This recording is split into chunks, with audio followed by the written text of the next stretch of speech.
ಆತ್ಮೀಯ ಬಂಧುಗಳೇ, ಮಹಾಭಾರತ ಭೀಷ್ಮ ಪರ್ವ ಇದರಿಂದ ಶ್ರೀಮದ್ ಭಗವದ್ಗೀತೆ ಕರ್ಮಯೋಗವನ್ನು ತಿಳ್ಕೊಳ್ತಾ ಇದ್ವಿ. ಹೋದ ಭಾಗದಲ್ಲಿ ಅರ್ಜುನನಿಗೆ ಕೃಷ್ಣ ಕರ್ತವ್ಯ ಕರ್ಮಗಳನ್ನು ಮಾಡಲೇಬೇಕು, ಕರ್ಮ ಮಾಡದೆ ಯಾರು ಸುಮ್ಮನೆ ಇರೋದಕ್ಕಾಗೋದಿಲ್ಲ. ಆಮೇಲೆ ಯಾರು ಸದಾ ಯಜ್ಞಕ್ಕೋಸ್ಕರ ಕರ್ಮಗಳನ್ನು ಮಾಡ್ತಾರೋ, ಆಮೇಲೆ ಯಾರು ಆತ್ಮನಲ್ಲೇ ತೃಪ್ತಿಯಾಗಿ ಆತ್ಮನಲ್ಲೇ ರಮಿಸ್ತಾ ಇರ್ತಾನೋ, ಆತ್ಮನಲ್ಲೇ ಸಂತುಷ್ಟನಾಗಿರ್ತಾನೋ ಅಂಥ ಮನುಷ್ಯನಿಗೆ ಮಾತ್ರ ಕರ್ತವ್ಯ ಕರ್ಮಗಳು ಅನ್ನೋದು ಇರೋದಿಲ್ಲ. ಕೆಲಸ ಮಾಡದೇ ಇರಲಿ, ಯಾವುದರಿಂದನೂ ಅವನಿಗೆ ಪ್ರಯೋಜನ ಅನ್ನೋದೇ ಇರೋದಿಲ್ಲ. ಇಡೀ ಪ್ರಾಣಿಗಳಲ್ಲೂ ಕೂಡ ಅವನು ಸ್ವಲ್ಪ ಕೂಡ ಸ್ವಾರ್ಥದ ಸಂಬಂಧನೂ ಇಟ್ಕೊಂಡಿರೋದಿಲ್ಲ. ಅದಕ್ಕೋಸ್ಕರ ನೀನು ಕೂಡ ಆಸಕ್ತಿ ರಹಿತನಾಗಿ ಸದಾ ಕರ್ತವ್ಯ ಕರ್ಮಗಳನ್ನು ಸರಿಯಾಗಿ ಮಾಡ್ತಾ ಇರು. ಯಾಕೆಂದರೆ ಆಸಕ್ತಿ ರಹಿತನಾಗಿ ಕೆಲಸ ಮಾಡುವಂಥ ಮನುಷ್ಯ ಪರಮಾತ್ಮನನ್ನೇ ಪಡ್ಕೊಳ್ತಾನೆ ಅಂತೆಲ್ಲ ಹೇಳ್ದ.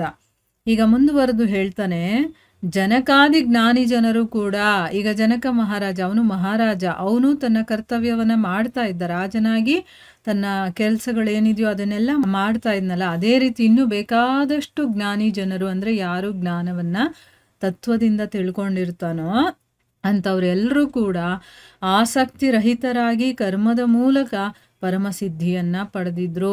ಅದಕ್ಕೋಸ್ಕರ ಮತ್ತೆ ಲೋಕ ಸಂಗ್ರಹವನ್ನು ನೋಡಿದಾಗಲೂ ಕೂಡ ನೀನು ಕೆಲಸ ಮಾಡೋದಕ್ಕೆ ಯೋಗ್ಯನಾಗಿದೆಯಾ ಅಂತಂದ್ಬಿಟ್ಟು ಹೇಳ್ತಾ ಇದ್ದಾನೆ. ಅಂದರೆ ಏನು, ಈಗ ಜನರಿಗೆ ಒಳ್ಳೆಯದಾಗಬೇಕು ಅನ್ನುವಂಥ ಒಂದು ದೃಷ್ಟಿಯನ್ನು ಇಟ್ಕೊಂಡು ನೋಡಿದಾಗಲೂ ಕೂಡ, ನಿನಗೆ ಒಳ್ಳೆಯದಾಗಬೇಕು ಅಂದಾಗಲೂ ಮತ್ತು ಲೋಕದ ದೃಷ್ಟಿಯಿಂದ ನೋಡಿದಾಗಲೂ ಕೂಡ ನೀನು ಕೆಲಸ ಮಾಡೋದಕ್ಕೆ ಯೋಗ್ಯನಾಗಿದೆಯಾ. ಶ್ರೇಷ್ಠ ಪುರುಷರು ಯಾವ ರೀತಿಯ ಆಚರಣೆಯನ್ನು ಮಾಡ್ತಾರೋ ಅವರನ್ನ ಹಿಂಬಾಲಿಸುವಂಥವ್ರು ಬೇಕಾದಷ್ಟು ಜನ ಇರ್ತಾರೆ. ಸಾಮಾನ್ಯ ಮನುಷ್ಯರು ಅವರು ಅದೇ ರೀತಿ ಆಚರಣೆ ಮಾಡ್ತಾರೆ. ಯಾಕೆ ಅಂತಂದರೆ, ಈಗ ಒಬ್ಬ ಹೀರೋ ಇರ್ತಾನೆ, ಅವನು ಪಾಲಿಟಿಕ್ಸಲ್ಲಿ ಹೀರೋ ಆಗಿರಲಿ, ನಟನೆಯಲ್ಲಿ ಹೀರೋ ಆಗಿರಲಿ, ಅಥವಾ ಸೋಷಿಯಲ್ ಸರ್ವೀಸಲ್ಲಿ ಹೀರೋ ಆಗಿರಲಿ, ಟೀಚಿಂಗಲ್ಲಿ ಹೀರೋ ಆಗಿರಲಿ, ಯಾವುದ್ರಲ್ಲಾದರೂ ಆಗಿರ್ಬೋದು, ಅವನು ಒಬ್ಬ ಉನ್ನತವಾದ ವ್ಯಕ್ತಿ ಆಗಿದ್ದಾಗ ಅವನನ್ನ ಹಿಂಬಾಲಿಸುವಂಥವ್ರು, ಹಿಂಬಾಲಿಸೋದು ಅಂತಂದರೆ ಅನುಸರಣೆ ಮಾಡೋದು ಅಂತ ಹೇಳ್ತೀವಲ್ವ, ಆ ರೀತಿ ಅನುಸರಣೆ ಮಾಡುವಂಥವ್ರು ತುಂಬ ಜನ ಇರ್ತಾರೆ. ಅದಕ್ಕೋಸ್ಕರ ಅವನು ಯಾವ ರೀತಿ ನಡ್ಕೊಳ್ತಾನೆ ಅನ್ನೋದು ತುಂಬ ಇಂಪಾರ್ಟೆಂಟ್ ಆಗುತ್ತೆ. ಯಾಕಂದರೆ ಅವ್ನು ಹೇಗೆ ನಡ್ಕೊಳ್ತಾನೆ ಅವನ ಹಿಂದೆ 100 ಜನ ಹಾಗೆ ನಡ್ಕೊಳ್ಳೋರು ಇರ್ತಾರೆ. ಅದರಿಂದ ಅವನು ತಪ್ಪು ದಾರಿ ಹಿಡಿದ್ರೆ ಇವರನ್ನೆಲ್ಲ ಇವನು ತಪ್ಪು ದಾರಿಗೆ ಹೇಳ್ದಂಗೆ ಆಗುತ್ತೆ. ಅದಕ್ಕೋಸ್ಕರ ಮತ್ತು ಅವನು ಯಾವುದನ್ನು ಪ್ರಮಾಣ ಅಂತ ಮಾಡಿರ್ತಾನೋ, ಅಂದರೆ ಈ ರೀತಿ ಕೆಲಸ ಮಾಡೋದ್ರಿಂದ, ಈಗ ಯಾರೋ ಒಬ್ಬ ಹೀರೋ ಇರ್ತಾನೆ, ಅವನು ಚೆನ್ನಾಗಿ ಒಳ್ಳೆ ಕೆಲಸ ಮಾಡ್ಕೊಂಡು ಹೋಗಿ ಒಂದು ಸೆಟ್ ಮಾಡಿರ್ತಾನೆ, ಈ ರೀತಿ ಮಾಡಿದ್ರೆ ಈ ರೀತಿ ಆಗುತ್ತೆ ಅಂತಂದ್ಬಿಟ್ಟು, ಅದನ್ನು ಪ್ರಮಾಣ ಅಂತ ಹೇಳೋದು. ಆ ರೀತಿಯ ಪ್ರಮಾಣ ಎಲ್ಲ ಮನುಷ್ಯ ಸಮುದಾಯ ಅದನ್ನೇ ಅನುಸರಣೆ ಮಾಡ್ತಾರೆ. ಈಗ ನೀನು ಒಬ್ಬ ರಾಜನಾಗಿದೆಯಾ, ಈಗ ನೀನು ಯುದ್ಧ ಮಾಡಿಲ್ಲ, ಇಲ್ಲಿಂದ ಓಡೋಗ್ತೀನಿ ಅಂತಂದರೆ ಎಲ್ಲರೂ ನಿನ್ನನ್ನೇ ಅನುಸರಣೆ ಮಾಡ್ತಾರೆ. ಅವನೇ ಓಡೋದ, ನಾವು ಓಡೋಗೋಣ. ಅರ್ಜುನನೇ ಅಷ್ಟು ಪರಾಕ್ರಮಿ, ಅವನೇ ಯುದ್ಧ ಮಾಡೋಕ್ಕಾಗಲಿಲ್ಲ ಅಂತಂದರೆ ನಮ್ಮ ಕೈಯಲ್ಲಿ ಎಲ್ಲಾಗುತ್ತೆ, ನಾವು ಕೂಡ ಅವನ ರೀತಿಯೇ ಮಾಡೋಣ. ಈ ರೀತಿ ಅನುಸರಣೆ ಮಾಡುವಂಥ ಜನರು ಇರ್ತಾರೆ. ಅರ್ಜುನ, ನನಗೆ ಈ 3 ಲೋಕದಲ್ಲಿನೂ ಕೂಡ ಯಾವುದು ಕರ್ತವ್ಯನೇ ಇಲ್ಲ, ನನಗೇನು ಪಡ್ಕೋಬೇಕು ಅನ್ನೋದಿದೆ ಹೇಳು. ನಾನು ಪಡ್ಕೊಳ್ಬೇಕಾಗಿರುವಂಥ ವಸ್ತುನೂ ಇಲ್ಲಿಲ್ಲ, ನನಗೆ ಯೋಗ್ಯವಾದಂತಹ ವಸ್ತು ಕೂಡ ಇಲ್ಲಿ ಸಿಗೋದಿಲ್ಲ ಅನ್ನೋದು ಇಲ್ಲ. ನನಗೇನು ಬೇಕೋ ಎಲ್ಲನೂ ನನ್ನ ಹತ್ರನೇ ಇರೋದು. ನಾನೇ ಎಲ್ಲವನ್ನ ಸೃಷ್ಟಿ ಮಾಡಿರೋದು, ನಾನೇ ಕೊಟ್ಟಿರೋದು ಈ ಜಗತ್ತಿಗೆ. ಅಂದಮೇಲೆ ನನಗೇನು ಬೇಕಾಗಿದೆ, ಆದರೂ ಕೂಡ ನಾನು ಕರ್ಮದಲ್ಲಿ ತೊಡಗಿರ್ತೀನಿ. ಯಾಕೆ ಅಂತಂದರೆ ಪಾರ್ಥ, ನಾನೇನಾದರೂ ಎಚ್ಚರಿಕೆಯಿಂದ ಕೆಲಸದಲ್ಲಿ ತೊಡಗಲಿಲ್ಲ ಅಂತಂದರೆ ತುಂಬಾ ಹಾನಿಯಾಗುತ್ತೆ. ಯಾಕೆಂದರೆ ಮನುಷ್ಯರು ಎಲ್ಲ ರೀತಿಯಿಂದಲೂ ಕೂಡ ನನ್ನ ಮಾರ್ಗವನ್ನು ಅನುಸರಣೆ ಮಾಡ್ತಾ ಇರ್ತಾರೆ.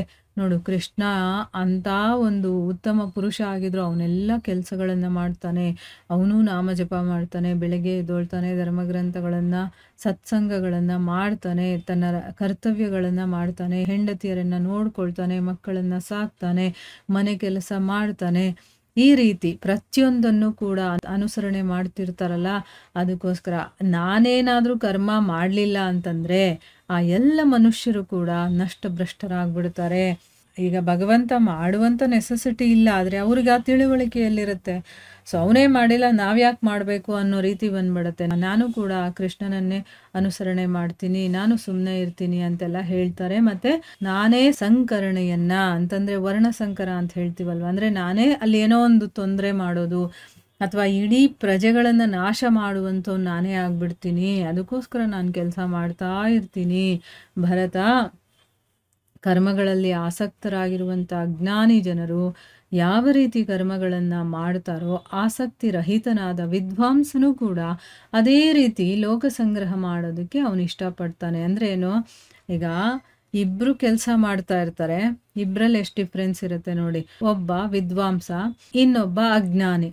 ಇವನು ಪ್ರತಿನಿತ್ಯದ ಎಲ್ಲ ಕೆಲಸಗಳನ್ನು ಇವನು ಮಾಡ್ತಾ ಇರ್ತಾನೆ, ಆದರೆ ಯಾರು ಕರ್ಮಗಳಲ್ಲಿ ಆಸಕ್ತರಾಗಿರುವಂಥ ಅಜ್ಞಾನಿ ಜನರು ಇರ್ತಾರೋ ಅವರು ತಮ್ಮ ಸ್ವಾರ್ಥಕ್ಕೋಸ್ಕರ ಕೆಲಸ ಮಾಡ್ತಿರ್ತಾರೆ. ಬೆಳಗ್ಗೆ ಎದ್ದೊಳ್ತಾರೆ, ತಮ್ಮ ಕೆಲಸ ಮಾಡ್ತಾರೆ, ದುಡಿಯೋಕ್ಕೆ ಹೋಗ್ತಾರೆ, ದುಡ್ಡನ್ನು ಸಂಪಾದನೆ ಮಾಡ್ಕೊಂಬರ್ತಾರೆ, ಊಟ ಮಾಡ್ತಾರೆ, ಎಲ್ಲ ಈ ರೀತಿ ಎಲ್ಲ ಕೆಲಸಗಳನ್ನು ಮಾಡ್ತಿರ್ತಾರೆ. ಯಾಕೆ ಮಾಡ್ತಾರೆ? ತಮ್ಮ ಸ್ವಾರ್ಥಕ್ಕೋಸ್ಕರ. ನಾನು ಚೆನ್ನಾಗಿರಬೇಕು, ನನ್ನ ಹೊಟ್ಟೆ ತುಂಬಬೇಕು, ನನ್ನ ಮನೆಯಲ್ಲಿರುವಂಥವ್ರು ಚೆನ್ನಾಗಿರಬೇಕು, ಅವ್ರಿಗೋಸ್ಕರ ದುಡಿಬೇಕು ಅಂತ ದುಡಿತಿರ್ತಾನೆ. ಆದರೆ ಒಬ್ಬ ವಿದ್ವಾಂಸ ಇರ್ತಾನೆ, ಅವನು ತನಗೋಸ್ಕರ ಅಲ್ಲ, ಈ ಲೋಕಕ್ಕೆ ಒಳ್ಳೆಯದಾಗಲಿ ಅನ್ನುವಂಥ ಒಂದು ದೃಷ್ಟಿಯನ್ನು ಇಟ್ಕೊಂಡು ಅವನು ಕೆಲಸ ಮಾಡ್ತಿರ್ತಾನೆ. ಇಬ್ಬರು ಮಾಡ್ತಾ ಇರೋದು ಒಂದೇ ರೀತಿ ಕೆಲಸನೇ, ಆದರೆ ಇಬ್ಬರಲ್ಲಿರುವಂಥ ಭಾವನೆಗಳು, ಅವರು ಯೋಚನೆ ಮಾಡುವಂತಹ ರೀತಿ ವಿಧಾನ ಎಲ್ಲ ಚೇಂಜ್ ಆಗಿರುತ್ತೆ. ಈ ರೀತಿ ನಾವು ಅರ್ಥ ಮಾಡ್ಕೋಬೇಕು. ಎಷ್ಟು ಸಿಂಪಲ್ಲಾಗಿ ಹೇಳಿದ್ದಾರೆ ಅಂತಂದರೆ, ಏನೂ ಇಲ್ಲ, ನಮ್ಮ ಮನಸ್ಸಲ್ಲಿ ಯಾವುದೇ ಸ್ವಾರ್ಥ ಇಲ್ಲದೆ ಒಳ್ಳೆಯದಕ್ಕೋಸ್ಕರ ನನ್ನ ಕರ್ತವ್ಯ ಕರ್ಮ ಇದು ಅಂತ ತಿಳ್ಕೊಂಡು ಮಾಡ್ಬೇಕು. ಯಾವಾಗಲೂ ನಾನು ನಂದು ಅನ್ನೋದನ್ನು ಬಿಟ್ಟು ಈ ಜಗತ್ತಿಗೆ ಒಳ್ಳೆಯದಾಗಲಿ ಅಂತ ನಾವೇನಾದರೂ ಮಾಡ್ತೀವಲ್ವಾ, ಆ ರೀತಿಯ ಕೆಲಸಗಳಲ್ಲಿ ನಾವು ತೊಡಗಿರಬೇಕು. ಯಾವಾಗ ಅದು ನಾವು ತೊಡಗೋದಕ್ಕಾಗುತ್ತೆ ಅಂದರೆ, ನಾವು ಜ್ಞಾನ ತಿಳ್ಕೊಂಡಾಗ ಮತ್ತು ಅದರಿಂದ ನಮಗೆ ತಿಳುವಳಿಕೆ ಬಂದಾಗ ಅಲ್ವಾ. ನಾನು ಮಾಡ್ತಾ ಇರೋದು ಸರಿನೋ ತಪ್ಪೋ, ಏನು ಮಾಡ್ತಾ ಇದ್ದೀನಿ, ಏನು ಮಾಡಬೇಕು, ಏನು ಮಾಡಬಾರ್ದು, ಇದೆಲ್ಲ ಗೊತ್ತಾದರೆ ಅಲ್ವಾ. ಆದರೆ ನಾವೇನು ಮಾಡ್ತೀವಿ, ತಿಳ್ಕೊಳ್ಳೋ ಅಂಥ ಒಂದು ಗೋಜಿಗೆ ಹೋಗೋದಿಲ್ಲ. ಬರೀ ನಾವು ಮಾಡಿದ್ದೇ ಮಾಡಿಕೊಂಡು ತಪ್ಪುಗಳ ಮೇಲೆ ತಪ್ಪು ಮಾಡಿಕೊಂಡು ಅಲ್ಲೇ ಇರ್ತೀವಿ ಹೊರತು ಅಲ್ಲಿಂದ ಮುಂದಕ್ಕೆ ಬರೋದಕ್ಕೆ ನಾವು ಇಷ್ಟಪಡೋದಿಲ್ಲ. ಯಾವಾಗವರೆಗೂ ನಾವು ಜ್ಞಾನವನ್ನು ತಿಳ್ಕೊಳ್ಳೋದಿಲ್ವೋ ಅಲ್ಲಿವರೆಗೂ ನಾವೇನು ಮಾಡ್ತಾ ಇದ್ದೀವಿ ಅನ್ನೋದು ಗೊತ್ತಾಗೋದಿಲ್ಲ ನಮಗೆ, ತಪ್ಪೇ ಮಾಡ್ತಿರ್ತೀವಿ. ಆದ್ದರಿಂದ ಜ್ಞಾನ ಅನ್ನೋದು ತುಂಬ ಇಂಪಾರ್ಟೆಂಟು. ಇದರ ಬಗ್ಗೆ ಇನ್ನೂ ಹೇಳಿದ್ದಾನೆ ಭಗವಂತ, ಅದನ್ನು ನಾವು ಮುಂದಿನ ಭಾಗದಲ್ಲಿ ತಿಳ್ಕೊಳ್ಳೋಣ. ಹರೇ ಕೃಷ್ಣ.